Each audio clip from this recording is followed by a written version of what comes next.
En el nombre del Padre, del Hijo, del Espíritu Santo. Amen. Daniel 1:1, 6, 8:20. In the third year of the reign of Jehoiakim, king of Judah, king of Nebuchadnezzar of Babylon, came and laid siege to Jerusalem. The Lord handed over to him Jehoiakim, king of Judah, and some of the vessels of the temple of God. He carried them off to the land of Shinar, and placed the vessels in the temple treasury of his God. The king told Aspenaz, his chief chamberlain, to bring in some of the children of Israel of royal blood and of the nobility, young men without any defect, handsome, intelligent, and wise, quick to learn, and prudent in judgment, such as could take their place in the king's palace. They were to be taught the language and literature of the Chaldeans.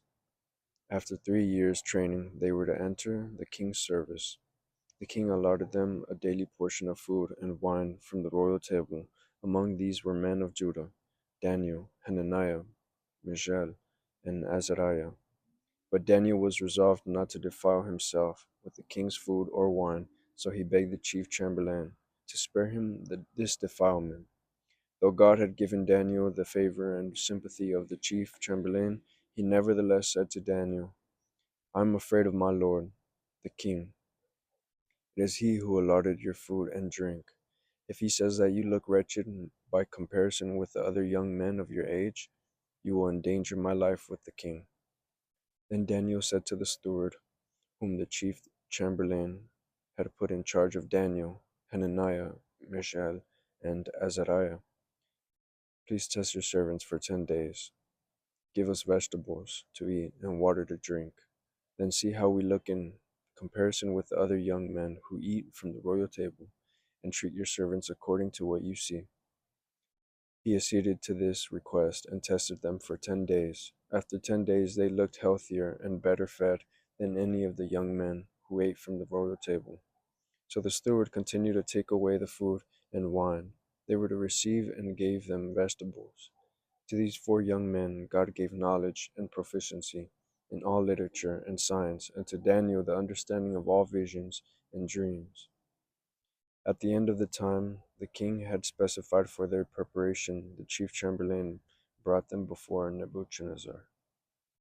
I know I'm messing up that name, so my bad. But when the king had spoken with all of them, none was found equal to Daniel, Hananiah, Mishael, and Azariah.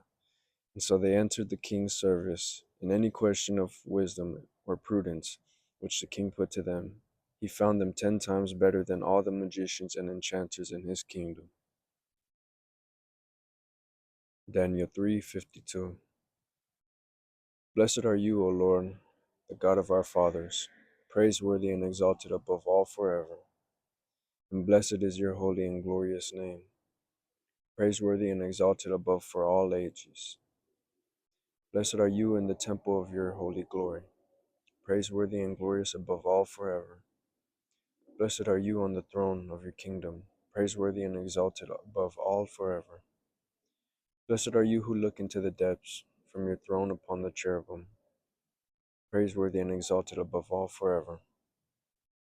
Blessed are you in the firmament of heaven, praiseworthy and glorious forever. Matthew 24:42a, 44. Alleluia, alleluia. Stay awake, for you do not know when the Son of Man will come. Alleluia, alleluia. Luke 21:1-4. When Jesus looked up, he saw some wealthy people putting their offerings into the treasury, and he noticed a poor widow putting in 2 small coins. He said, "I tell you truly, this poor widow put in more than all the rest. For those others have all made offerings from their surplus wealth, but she, from her poverty, has offered her whole livelihood." En nombre del Padre, del Hijo, del Espíritu Santo. Amen.